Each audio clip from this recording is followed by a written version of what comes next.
Nós agora passamos ao quadro Perguntas e Respostas Bíblicas.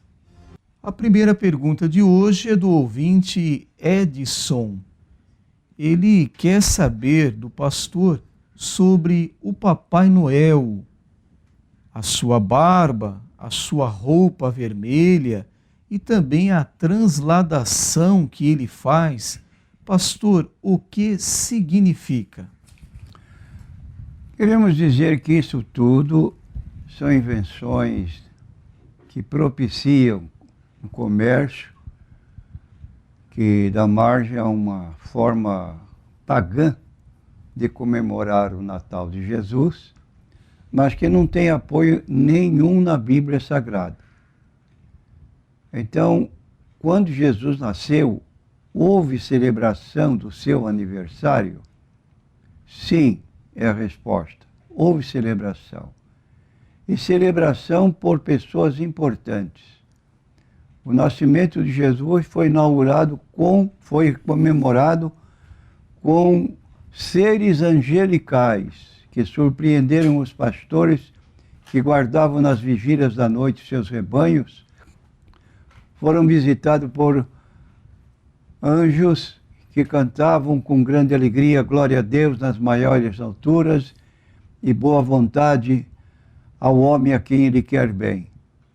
Agora, essas invenções modernas, se podemos isso dizer, elas não têm nenhum apoio na Bíblia Sagrada. A criança está sendo enganada, que existe Papai Noel, que existe Duende, que vai trazer lá dos países gelados, através de meios antigos, presente para as crianças, que elas vão deitar, depois acordam à meia-noite, e assim, debaixo da cama, estão lá os presentes que foram trazidos pelo Papai Noel. Todas essas figuras podem ser úteis, diz alguém, para as crianças comemorar. Mas não são verdades, são mentiras que amanhã elas vão saber que isso não procede de acontecimentos verídicos. Então não é o meio de um cristão comemorar o nascimento de Jesus dessa forma. A próxima pergunta é do ouvinte Gomes. Ele pergunta ao pastor se é pecado doar órgãos na morte de uma pessoa. É pecado, pastor, fazer transplante de órgãos? Não é pecado. Agora, quero deixar presente aos nossos ouvintes que a Torre de Vigia ou as Testemunhas de Jeová, eles, certo tempo do passado, nós temos aqui a Sentinela de janeiro de 1954, que, por exemplo, a princípio proibia a vacinação, depois, então essa vacinação a proibição foi retirada.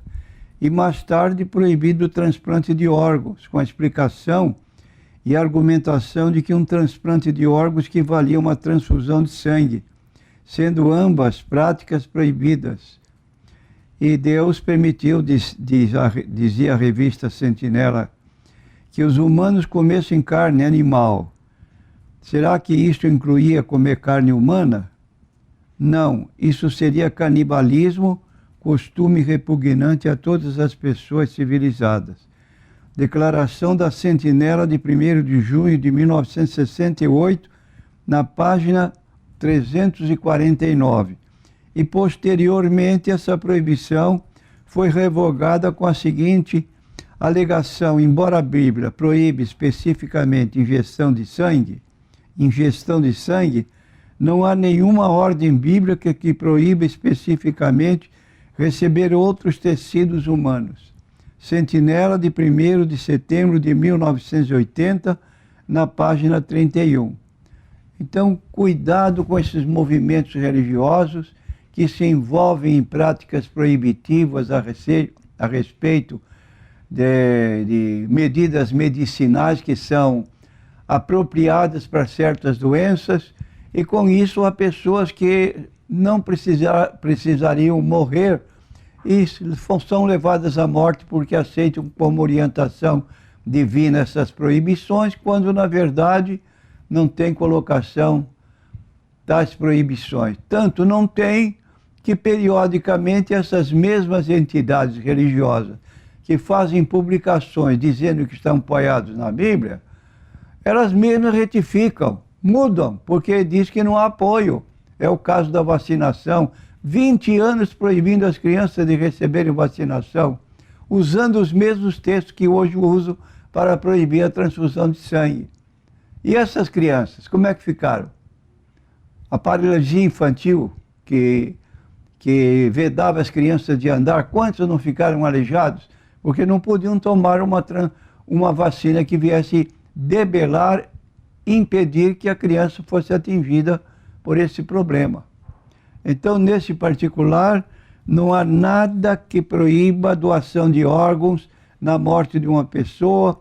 Fazer transplante também é útil, se puder.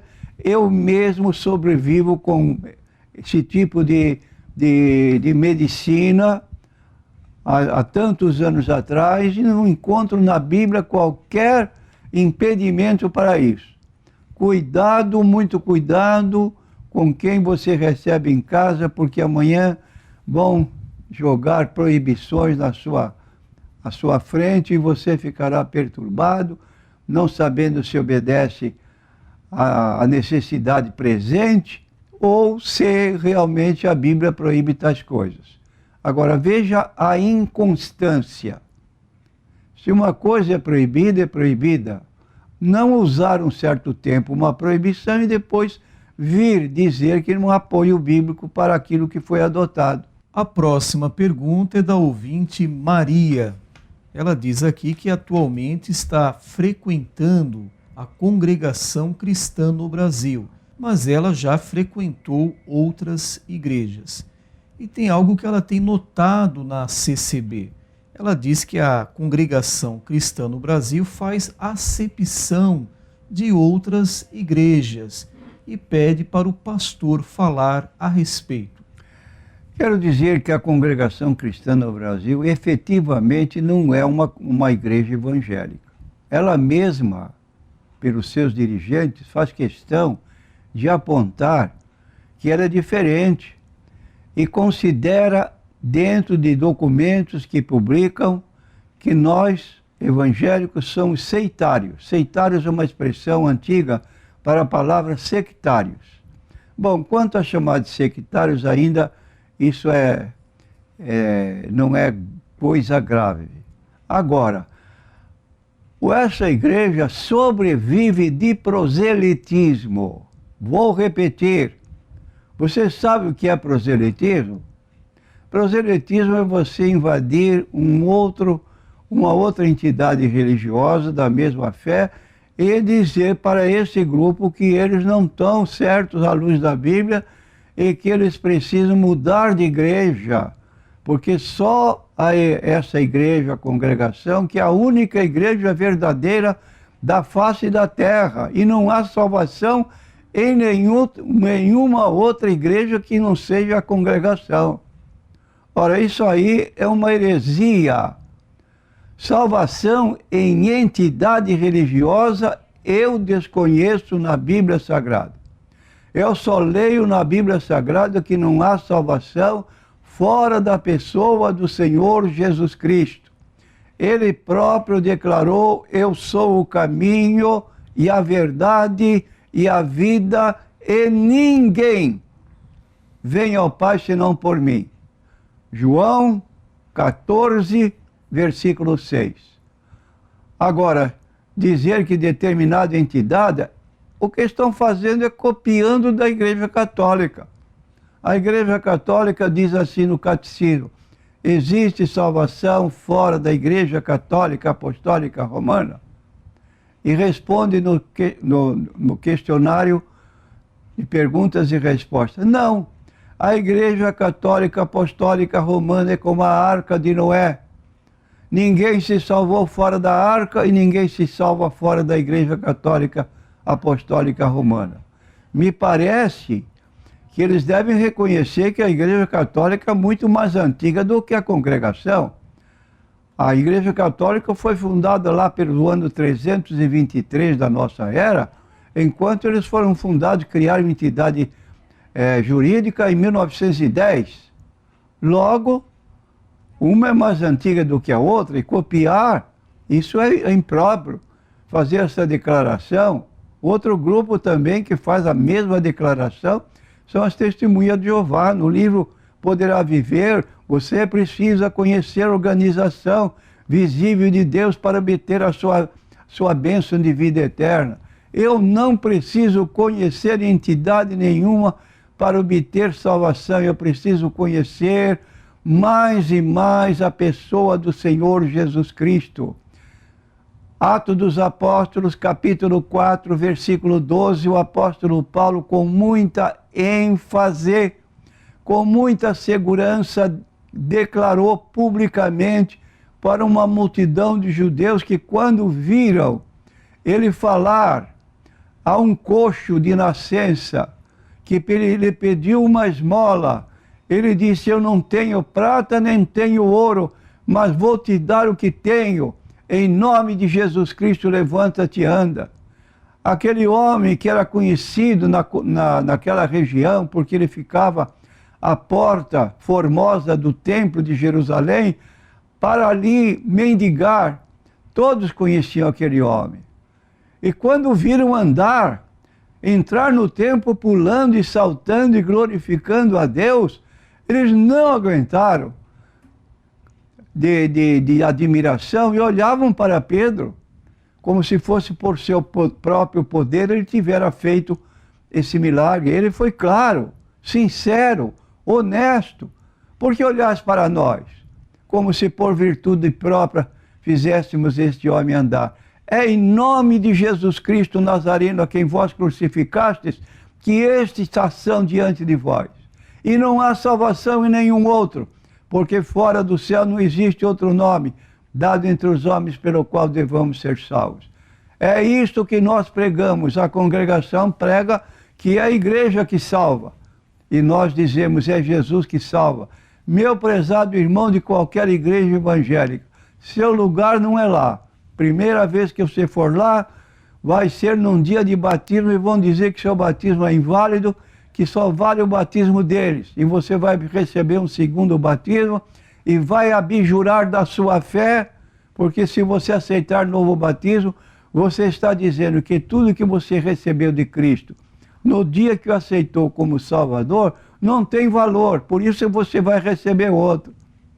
E aí você está apostatando da fé. Hebreus capítulo 10, versículo 26 a 31. Veja o que diz lá, a respeito de uma pessoa que deixa a sua igreja para receber novo batismo. A menos que seja aceita. Se for aceita, deve ser batizado de novo. Agora, sendo uma igreja evangélica, um só batismo. Efésios capítulo 4, versículos 8 a 10. Seguindo agora o nosso roteiro, a nossa próxima pergunta é da ouvinte Silvana. Ela diz aqui que conheceu um irmão na igreja e gostou dele já desde o primeiro dia, mas ela buscou a Deus em oração durante 10 anos para que Deus mostrasse a ela um rapaz, um jovem, para que ela pudesse então ter o compromisso. E acabou aparecendo este rapaz. Mas ela diz aqui que ele é frio, quase não conversa. Quando pergunta para ele do comportamento dele, ele diz que é porque ele é crente. E diz que gosta muito dela, mas ela relata que ele é distante. Aí ela pergunta ao pastor: pastor, como posso saber se é de Deus ou não? Minha prezada ouvinte, seria natural a mulher ser recatada. Mas um jovem que declara que gosta da jovem e nem sequer conversa, é para pensar bem no assunto, mas não parece ser resposta esperada de Deus. E a nossa sugestão: dê mais um tempo e aguarde o resultado. Se continuar com a posição que está mantendo agora, é porque Deus não está movendo para um futuro casamento com ele. Cuidado com casamentos levados a efeito por revelações, por sonhos, por orientação de ministros, de anciãos, de diáconos, de presbíteros. Olha, eu vou casar porque o presbítero disse que é de Deus. Cuidado, quem vai casar é você, a noiva e o noivo, o namorado e a namorada. É isso que vão fazer. Se não se gostam e vão por orientação de terceiros, tenha muito cuidado. Se for orientação paterna, mãe ou pai, atenda, porque eles têm zelo pela pessoa, pelo seu filho ou por sua filha. A próxima pergunta é do ouvinte Antônio, do bairro Estuário. Ele pede para o pastor explicar sobre o texto de Gênesis capítulo 12, verso 5. Ele quer saber se Abraão tinha filhos nessa época com outras mulheres. Abraão não tinha filhos, só no capítulo 17 que vemos fazendo uma promessa de filhos em profusão. 2 filhos são mencionados. O primeiro, Ismael, isso não do seu relacionamento com a sua esposa Sara, mas da empregada, da serva, que Sara se reconheceu impossibilitada de gerar filhos e recomendou ao seu marido que tivesse filhos com a empregada, que estava na sua casa, não empregada, escrava, pior ainda. E isso se deu. O segundo filho foi Isaque, com Sara, repetindo então que em Gênesis 12, 5 não tinha filhos com outras mulheres. Agora, quando morreu Sara, ele se casou de novo com Quetura. E olha aí, vieram outros filhos em maior quantidade. A próxima pergunta também do ouvinte Antônio. Ele pergunta ao pastor se a igreja estará na terra na grande tribulação. Não. A grande tribulação terá seu início logo que a igreja de Cristo for arrebatada aos céus e se prolongando por um período de 7 anos. Então nós somos pré-tribulacionistas e de acordo com Apocalipse capítulo 3, versículo 10, diz assim: como guardaste a palavra da minha paciência, também eu te guardarei da hora da tentação ou tribulação que há de vir sobre todo o mundo, para tentar os que habitam na terra. Então, cremos que o próximo evento que aguardamos à luz da Bíblia Sagrada é o arrebatamento da igreja mencionado em 1 Tessalonicenses, capítulo 4, versículo 16 e 17. A próxima pergunta, também do ouvinte Antônio, ele pergunta ao pastor por que existem tantas denominações quando todas deveriam se unir para estar ganhando almas. É bíblico essa situação, pastor? A Bíblia emprega a palavra de Jesus, de Marcos 16, 15 e 16, ide por todo o mundo e pregai o evangelho a toda criatura. Quem crer e for batizado será salvo, mas quem não crer será condenado.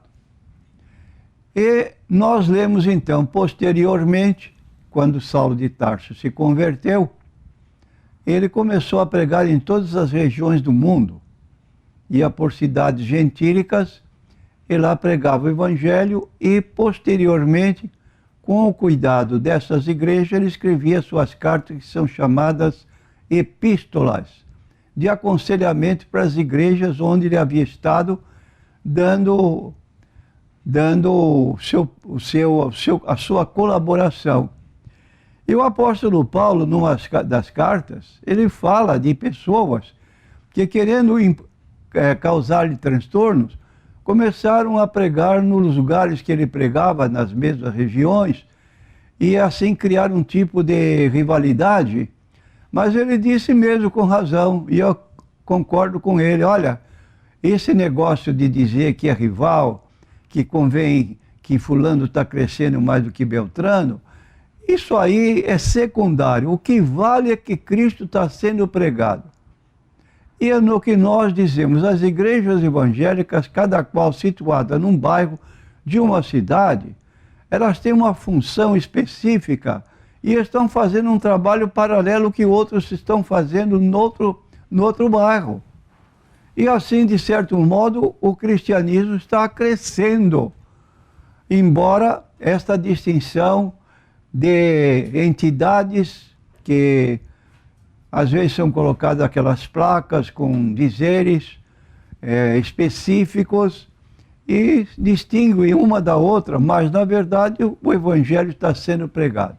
E é isso que é importante. E assim, então, eu digo para o nosso consulente que essa situação só contribui para o surgimento de mais e mais igrejas que estão fazendo a obra de Cristo e levando salvação a todos os rincões do Brasil.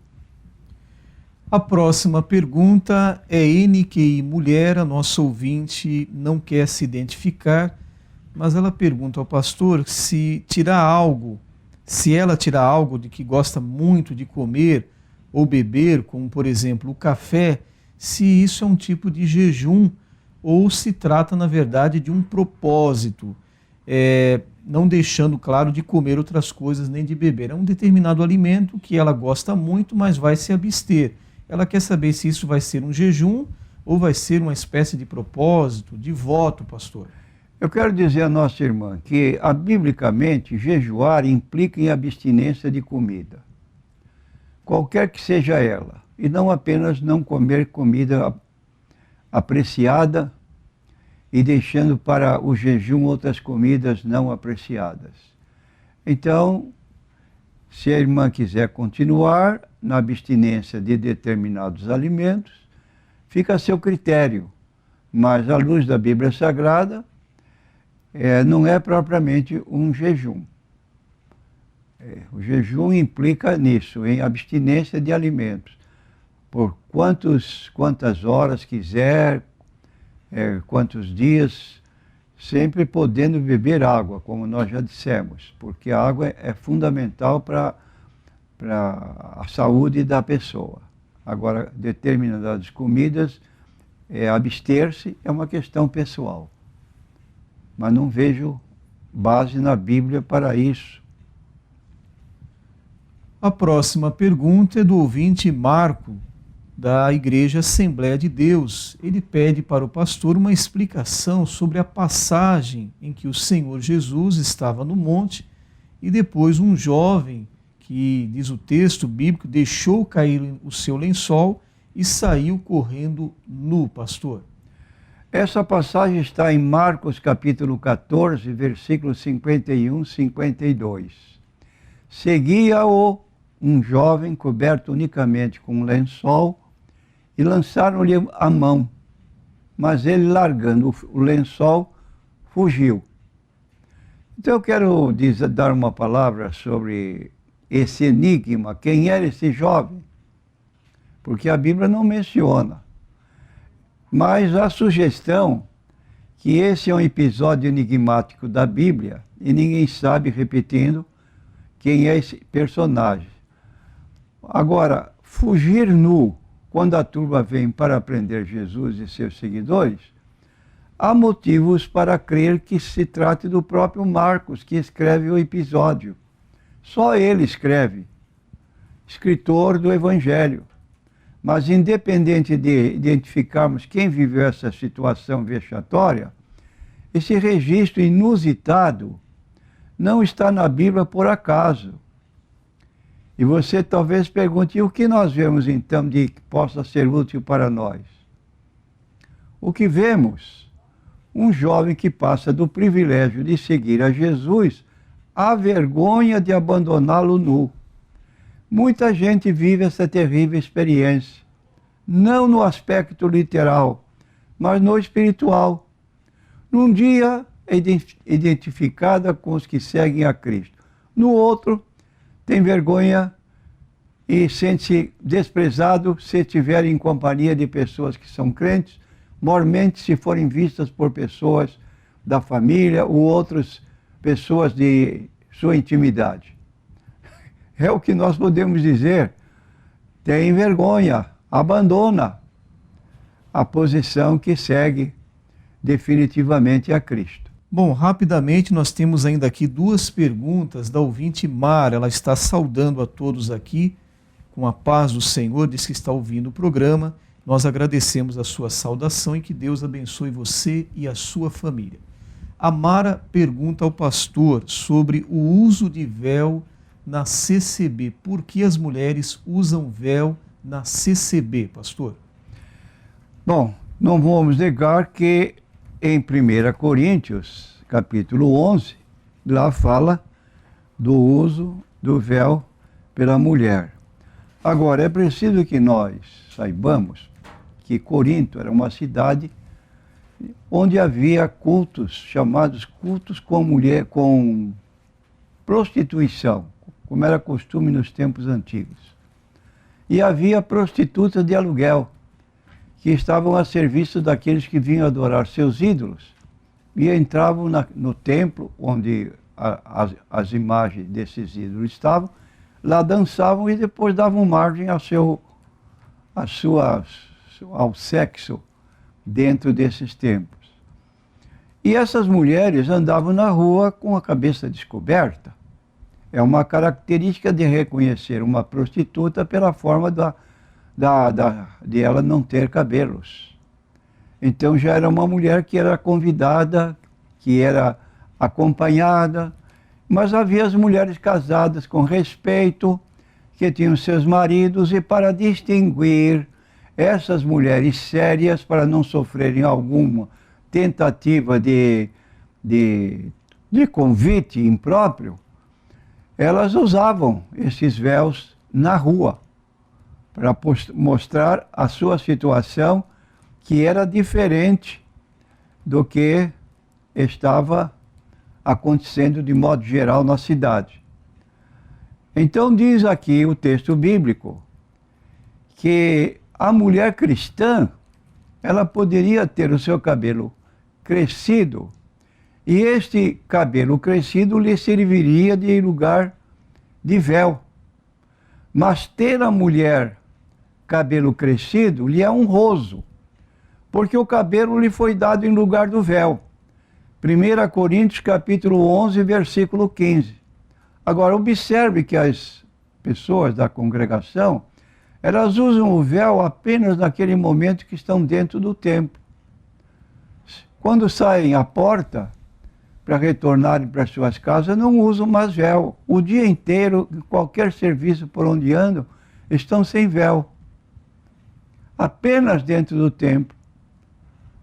Quando, na verdade, se fosse uma doutrina bíblica para usar continuamente o véu, estaria como está aqui exposto neste capítulo 11 de 1 Coríntios. Então, ter a mulher cabelo crescido lhe é honroso, porque o cabelo lhe foi dado em lugar do véu. Concluindo, no versículo 16 do capítulo 11, diz assim: mas se alguém quiser ser contencioso, nós não temos tal costume nem as igrejas de Deus. Então a nossa posição, que difere dessa igreja, embora seja uma coisa muito artificial, apenas naquele momento, e depois retiram, quando a razão principal do aconselhamento de Paulo é exatamente fora do templo, quando as mulheres que não tinham véu na cabeça ou cabelo crescido, elas eram consideradas como prostitutas e havia convite para elas frequentarem os templos onde se cultuava a deusa, as deusas, principalmente a deusa Diana, que era uma deusa muito reverenciada naquelas ocasiões.